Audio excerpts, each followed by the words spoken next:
Merci Jean-Paul, merci, bonjour à tous et merci pour cet accueil. Les premiers mots que tu as dit, c'était les mêmes que je voulais dire, parce que c'est vrai que pour nous, Made in, le fait d'être ici accueilli par toi, ça veut dire quelque chose. Je pense que c'est la première conférence qu'on ait jamais faite en 2007 à Attitude. On avait en 2003, on a contribué, on a commencé, tâtonné, etc. Et puis c'était une des premières occasions où on nous avait invités à parler. Donc c'est toujours resté un moment important. Et puis donc je suis très content, François aussi, d'être ici ce soir pour présenter notre bureau. Presque bientôt 20 ans. Donc oui, le sujet, je me suis dit qu'est-ce qu'on peut apporter en fait, au-delà de présenter simplement une série de projets qui sont déjà publiés, certains sur notre site. Donc quelque part, ce que je trouve intéressant, c'était d'opposer aussi certains mots, comme ici innovation contre l'immobilier. C'est deux termes qui s'opposent souvent, est-ce que c'est indispensable qu'ils soient absolument opposés ou non? Et puis finalement aussi, un bureau comme le nôtre est souvent mis dans une catégorie artistique ou créative qui exclut à la fois l'immobilier et l'innovation bienvenue, mais en fait comme presque un critère qui met sur la touche pour des questions, disons, pratiques. Et puis c'est le genre de choses qu'aujourd'hui je souhaitais partager avec vous. Donc, première introduction sur deux réalisations, avant de passer à des projets qui sont moins connus et non réalisés. Notre première réalisation, puis la dernière, qui ont été faits en 2009 et 2021. La première réalisation, c'est une villa au-dessus de Vevey, à Chardonne, un mandat direct pour un client privé. C'est donc un objet qui se situe juste aux limites du périmètre du Lavaux, de zone protégée. C'était juste pas encore protégé à l'époque, ça je pense qu'on a aidé aussi à être écouté. Et puis c'est un objet qui s'intègre, disons, dans le paysage, dans une topographie que tout le monde connaît, une des pentes les plus connues en fait de Suisse, juste au-dessus du site de Nestlé à Vevey, et un programme qui était en fait pour un couple de retraités qui souhaitait avoir qualité plus que quantité, c'est-à-dire le minimum de fonctions sur un seul niveau, avec la possibilité d'avoir tout ouvert, éventuellement d'accueillir des gens, mais peu, et puis finalement d'avoir le plus d'espace extérieur à disposition pour profiter de la nature en dehors. Donc on a travaillé d'en poser cet objet presque plus comme un ingénieur, c'est-à-dire une structure posée sur un terrain qui existe et qu'on n'a presque pas touché, une empreinte au sol finalement quasi minimale avec deux piliers plus un élément à l'arrière, et puis après un fonctionnement à l'intérieur de l'objet par en fait même un plan classique avec une double enfilade en périphérie de façade où l'ensemble des pièces donc, se succèdent de la plus privée à la plus publique sur l'avant, et puis en fait on nous permet de renoncer à des couloirs à l'intérieur. Certaines fonctions divisent ces volumes, comme des salles d'eau, et puis on joue avec des rideaux, des parties qui permettent de gérer la privacité et la perception des espaces intérieurs. C'est dans les photos, donc c'est non meublé, mais c'est disons, des éléments qu'on va retrouver dans les projets qu'on verra plus tard, quoi. Pour arriver finalement sur la partie avant, qui s'ouvre sur le Lavaux, le lac, la partie la plus publique sur le devant. Voilà, donc c'est cette structure en virandelle, double poutre, virandelle parallèle, 4 modules, et on a la partie la plus privative avec la zone master à l'arrière, ensuite invité, partie cuisine, salle à manger et le séjour à l'avant. Et puis ce qu'on voit qui reviendra dans les projets dont je vais parler plus tard, c'est le fait qu'il y a finalement très peu de murs qui sont uniquement porteurs. Tout ici est presque comme dans un bateau, réservé à des fonctions de rangement ou intérieur ou à double fonction qu'on peut ouvrir, fermer, comme les enfilades. Donc finalement, une petite maison, mais avec peu de place nécessaire pour ajouter, disons, certaines choses, et pas de couloir. La même chose en coupe, donc ces 4 modules là qui se succèdent l'un derrière l'autre, quoi. La deuxième réalisation, et la dernière, disons, en date, c'est Gleis Arena à Zurich. C'est un concours qu'on a gagné en 2014 pour CFF Immobilier à la gare de Zurich. C'est un ouvrage qui se situe donc sur les derniers, la voie 18, sur les quais, qui est à la frontière entre infrastructure et ville, qui borde les voies directement, et puis qui avait un périmètre contraint d'implantation qu'on devait absolument respecter. Et puis il y avait aussi les percées, comme on voit ici, qui nous étaient imposées. Donc en fait, le grand volume, il était donné par un master plan. Et puis nous, on a réagi à ça, principalement autour de notions de ce rapport entre infrastructure et architecture, si on veut bien. Le master plan prévoyait que nos objets, ainsi que les autres, devaient tous être un peu différents. C'est-à-dire qu'il y avait le bâtiment de tête, le suivant, le troisième, etc.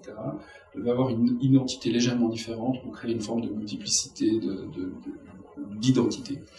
Et puis ce qui nous a...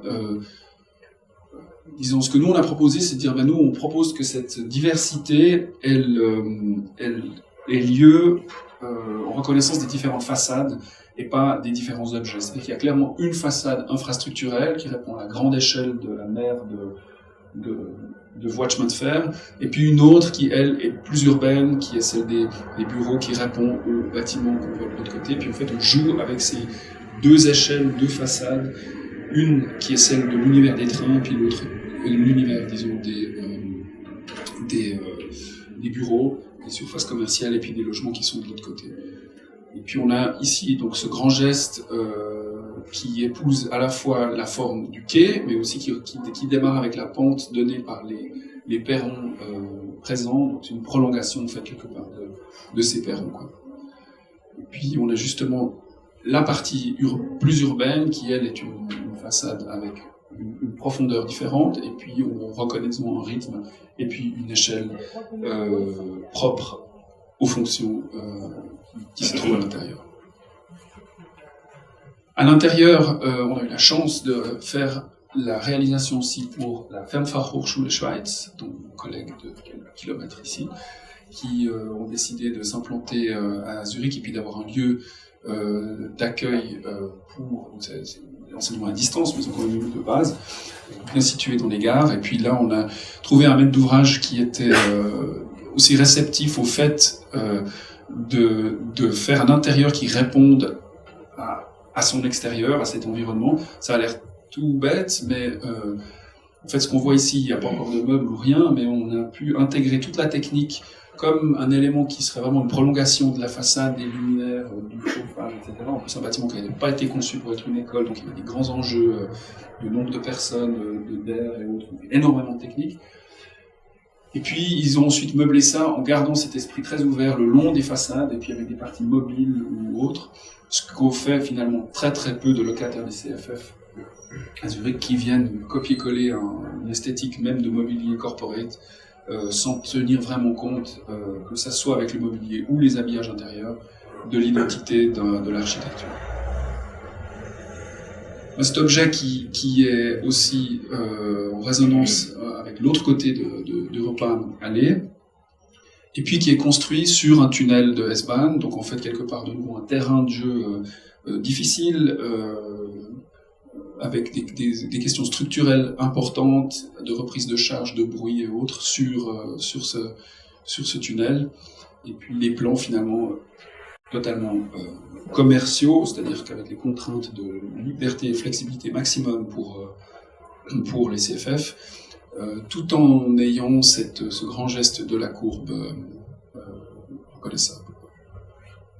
Donc voilà deux objets, avant de passer à d'autres, qui ont été réalisés, puis je pense que ce qu'on peut en retirer, disons, c'est un intérêt pour faire dialoguer architecture et infrastructure, ingénierie et assemblage de pièces. C'est des éléments qui sont assemblés, une forme de technicité qui nous intéresse, et puis l'envie aussi, dans des terrains difficiles, que ce soit une pente ou des trains, de donner des réponses, de chercher des réponses que les architectes ont développées, en étroite collaboration avec des ingénieurs, des choses qui reviennent, je pense, dans le passé.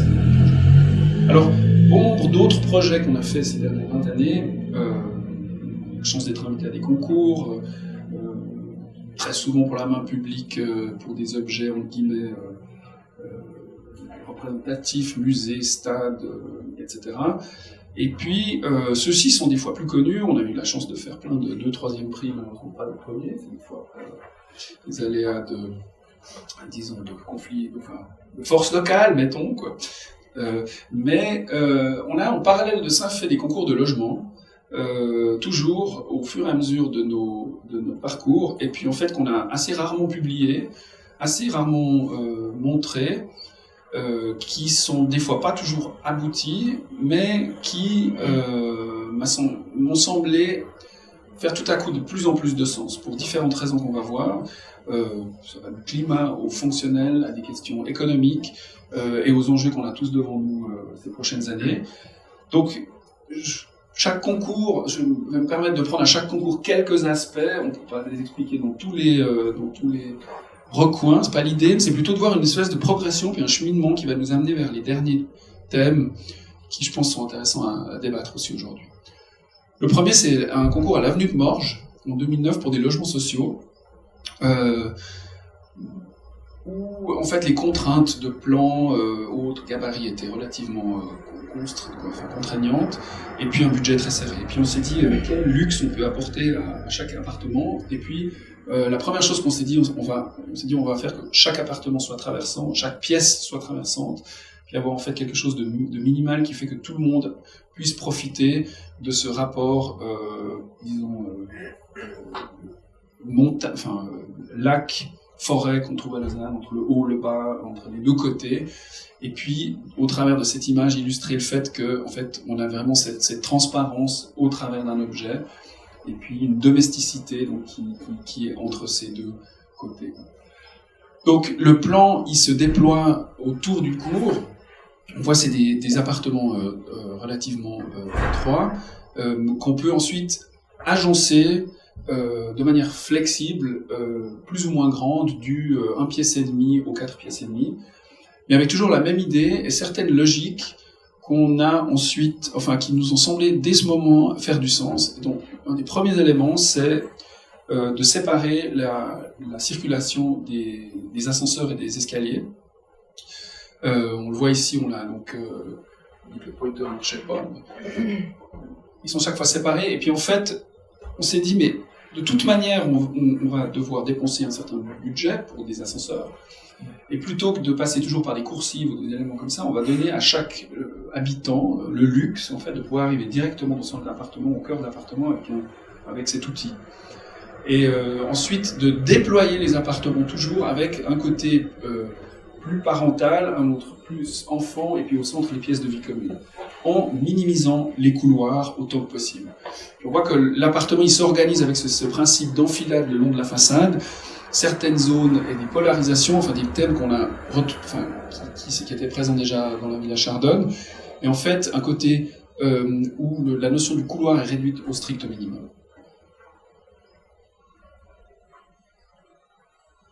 Ensuite, à Vendeuvre, quelques années après, on a pu développer un concours pour de nouveau des logements relativement bon marché, mais sous forme de maisonnettes. Et là, on a conservé l'idée de séparation des ascenseurs cages d'escalier. Et puis, on a introduit l'idée disons, que ces éléments fonctionnels marquaient vraiment le rythme de façade, ainsi que garder l'idée de traversant, mais là, vraiment au travers de tout l'appartement, puis de grandes pièces centrales, ici en diagonale. Là, je ne vais pas aller beaucoup plus loin, mais c'était en fait, disons, une idée, une approche où on a introduit aussi la même chose en coupe, vraiment d'idée de maisonnette traversante. Ensuite, Pave Barbrerie, c'est là où quelque part, à la fois Vendeuvre et Morges sont revenus ensemble, où là, il s'agissait de faire un grand ensemble urbain, pour des logements de différentes tailles et différents loyers. Et là, de nouveau, il y a une forme de flexibilité maximale d'agencement des appartements, du 1 pièce au 4 pièces et demi. De nouveau, on a le côté traversant de chaque appartement qui est possible. Et puis, on a développé l'idée de l'enfilade non plus de manière linéaire, mais comme une forme de parcours intérieur dans l'appartement où on peut circuler de l'entrée à travers les pièces publiques d'une chambre à l'autre, et puis en fait d'inviter cette idée d'agrandir l'appartement au travers d'un parcours intérieur qui peut être, disons, modulable. Et puis, c'est aussi là qu'on a commencé, pour pouvoir mettre au centre la circulation, d'essayer d'éviter le noyau, qui regroupe à la fois justement l'ascenseur escalier, et puis de mettre certaines pièces d'eau, comme des salles de bain en façade. Donc, on va dire que c'est des pièces qui peuvent aussi bénéficier de la lumière, et puis jouir à la fois de terrasse ou d'éléments comme ça. Et puis là, on voit, il commence à avoir, disons, je pense, une orthogonalité structurelle qui est plus, disons, proche de critères commerciaux. On a fait une expérience avec Christ et Gantenbein pour un concours à Schwamendingen de logements sociaux pour une coopérative, où là, de nouveau, là, il y a d'autres contraintes plus, disons, sociales et d'habitabilité qui sont imposées par la collectivité. Mais là, quelque part, c'était une interprétation de la grande forme, où chaque pièce, de nouveau, bénéficiait, enfin, on va le voir en plan de modularité extrême. On a gardé cette idée de modularité de différentes typologies, plutôt que de faire des petits objets comme on les voit, disons, en périphérie, vraiment de faire une grande forme urbaine avec des cours généreuses et des coursives de part et d'autre. Et puis, de nouveau, des typologies différentes du petit appartement au plus grand, où l'éclatement de la cage d'escalier et de l'ascenseur est toujours présente. Le côté traversant dans la plupart des appartements est présent, au moins pour le séjour, qui permet de jouir de cette modularité. Un concours qu'on a fait pour les CFF à Winterthur, très similaire en fait, au projet de bureau qu'on a fait à la gare de Zurich, c'est-à-dire un endroit où les CFF n'ont que des ennuis, il y a du bruit, il y a des trains, il y a de la logistique. Là, on n'avait pas un S-Bahn dessous, mais une station transformatrice indéplaçable. Bon, débrouillez-vous, faites ce que vous voulez avec. Et finalement, ensuite, quand même, une recherche de... Alors, ce qui est très différent ici, c'est qu'il y avait du logement. Mais un univers rude, infrastructurel, de nouveau, où... voilà. On peut venir dans le gabarit s'intégrer à un bâtiment commercial existant. Et puis, de nouveau, il y avait la volonté de faire des petits appartements. Alors là, c'est parfois des très petits appartements, vraiment des appartements pour nomades urbains. On a gardé autant que possible cette idée de traversant. On a même développé dans les parties supérieures des objets, des surfaces vraiment tout petites, où on intègre des parties de mobilier ou de rideaux qui permettent d'avoir un appartement entièrement ouvert, ou de jouer avec les parties ouvertes fermées, et puis de conserver cette idée de perception d'un espace continu quand on circule à l'intérieur, dans un contexte vraiment là minimal. Voilà. Quelque part, le projet était dans le tiroir depuis plusieurs années. Je pense que tout à coup, il y a des thématiques qui sont climatiques, de densité, de lieux où on va s'intégrer, peut-être plus difficile que d'autres, de densification, de rationalisation, de nouveaux modes familiaux, de regroupement, qui font que, à mon sens, les thèmes qu'on retrouvait au travers de ces différentes typologies flexibles, on va dire, je rajoute un jour une pièce à un autre, je le donne à mon voisin, mon appartement devient plus petit, l'autre plus grand, ce qui est possible dans les différents projets, commence à faire du sens. Et puis, en sachant qu'on venait ici vous rendre visite avec des titres comme ça il y a quelques semaines, les régions de montagne face à une pénurie de logements abordables, je me suis dit que ça faisait encore plus de sens d'en parler, et pas toujours associé, en fait, disons, le Valais soit au tourisme, mais aussi finalement à un besoin de logement pour desservir le tourisme, mais aussi pour les touristes, c'est-à-dire qu'ils ne sont pas tous obligés d'habiter dans des chalets ou pseudo-chalets, mais finalement qu'il y a un potentiel, disons, de logements flexibles, regroupés, où on joue avec l'intérieur et l'extérieur, qui nous semble faire aussi du sens par ici. Et puis, en parallèle à ça, je pense que c'est un canton qui a aussi vécu un boom énorme, comme pas mal de Suisses, mais dans d'autres années 70, avec des constructions faites à cette époque, qu'on se demande quoi faire. Et un des récents concours auxquels on a participé à Bâle, vraiment d'une autre nature. Et je pense qu'on en aura beaucoup ces prochaines années, autour de la thématique du reuse. C'est un parking qui a été racheté par la ville de Bâle, avec la demande de non pas réhabiliter le parking en logement, mais le parking est entièrement démonté. La ville de Bâle a fait un site internet avec une liste des parties, donc 8000 barrières de 1,20 m, 14 000 de 1,10 m, tant de dalles de telle et telle forme, etc. Servez-vous, débrouillez-vous et reconstruisez des logements avec le maximum de pièces. C'est la première fois qu'on a participé à un concours où on rendait, à part des plans et des thèmes techniques, une tabelle, non pas des coûts, mais du bilan CO2, où en fait, ce qui était calculé à la fin, c'était pas combien ça coûtait, ça coûte plus cher, disons encore aujourd'hui, de démonter ce parking et puis de le déplacer ailleurs pour le reconstruire avec ces pièces. Par contre, le calcul était fait combien de CO2 captif pouvait être réutilisé. Donc on a réagencé ça dans un logement où l'ensemble des parties sont de nouveau réassemblées, réintégrées et complétées, disons, de certaines parties neuves, mais autant que faire se peut, le moins possible. Là, on voit que les différentes dalles qu'on avait reçues du parking avaient différentes longueurs. Donc c'est 13 000 m² de logement, hein, c'est assez grand. On les a arrangées de telle manière à ce qu'on puisse créer une topographie et des terrasses. Toute la partie de superstructure s'est faite avec des échafaudages recyclés. Et puis, on a aussi, là, extériorisé la circulation sous forme de coursives, mais pas des coursives continues, des coursives, disons, étalées, pour faire qu'on n'a pas le problème des coursives avec, disons, des balcons privatisés qui ne seraient pas censés fonctionner comme cela. Et puis, sur ces 13 000 m², on retrouve de nouveau des typologies différentes, mais qui reprennent les propositions que vous avez vues avant. Donc en fait, quelque part, c'est ce parking mélangé avec les intentions des derniers projets qu'on a vus. On va de 1,5 pièce ou 5 pièces et demie, ou sur une base, disons, structurelle très claire de parties non négociables, ascenseur, cage d'escalier, certaines pièces d'eau, toutes les autres pièces peuvent être, elles, disons, attribuées à un logement ou l'autre, et puis créer en fait une modularité très flexible dans le temps, pas seulement lors de la fabrication, mais dans le temps, on peut s'adapter à ces questions-là.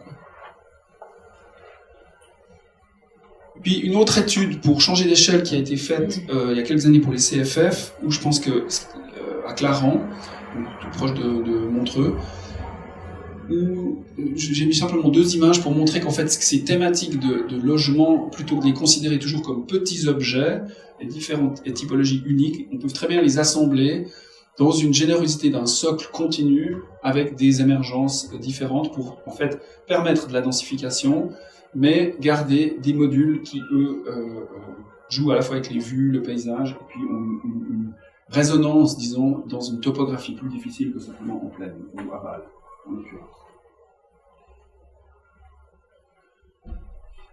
Voilà. Un petit chapitre par rapport à ce qu'on fait à l'université, parce que finalement ces derniers thèmes recoupent les grandes préoccupations qu'on a tous, je pense comme citoyens et professionnels. Mais je dois dire que tu as parlé de notre chaire, donc Voluptas, c'est le nom de la chaire qu'on a depuis quelques années à l'ITHZ.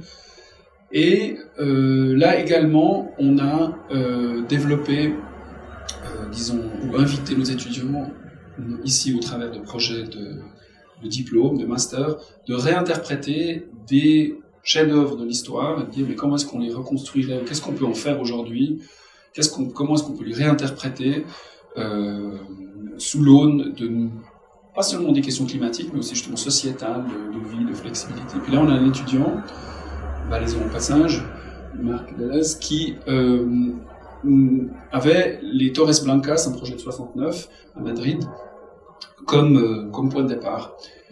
C'est un projet, quand on le voit, qui est déjà relativement virtuose au départ, avec une quantité de béton phénoménale, quoi. Et puis, qu'est-ce qu'on en fait? Donc ça, c'est le projet de départ.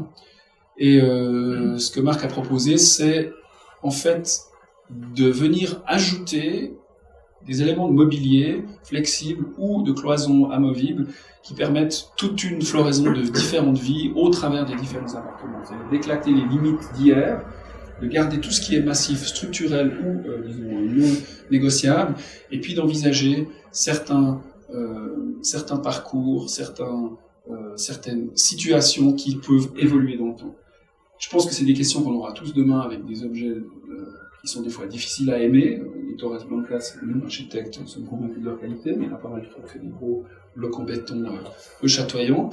Eh bien, probablement que demain, on aura la possibilité, en tout cas c'est quelque chose qui nous intéresserait de confronter à ça, de donner une deuxième vie à ces objets en allant, disons, pas simplement en les isolant. C'est pas, je pense que le seul challenge, c'est redéfinir des standards, redéfinir le confort, redéfinir la manière de vivre, qu'est-ce qui est dedans, qu'est-ce qui doit être dehors, qu'est-ce qui doit être chauffé ou non, qu'est-ce qui peut évoluer dans le temps, et puis d'envisager qu'un lieu puisse avoir, comme ici à l'intérieur, deux moments de vie entre ce locataire et celui-ci, pour, disons, la même base infrastructurelle.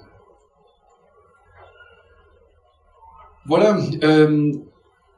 Voluptas, c'était, je vais terminer avec ça. À côté de Médine, c'est une chaire qui nous a permis de poursuivre la recherche qu'on fait au bureau, en tout cas qu'on faisait pendant plusieurs années, aussi en une résonance académique puis un intérêt de l'extérieur. Ça vient en fait, on s'est dit en arrivant à Zurich que l'école avait très bien suivi les pas de Vitruve avec Firmitas, Utilitas Velustas, qui était déjà bien couvert.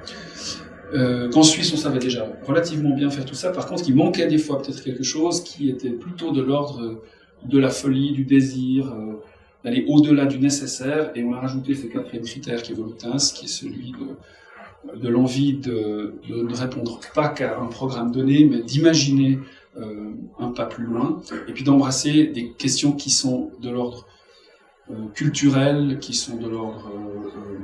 disons, pas a priori du domaine de l'architecture directement, mais qui peuvent venir d'autres domaines philosophiques, musicaux, agricoles, en tout cas une invitation pour nos étudiants d'ouvrir le champ de leur recherche et de leurs sources à d'autres domaines qu'aux références architecturales uniquement.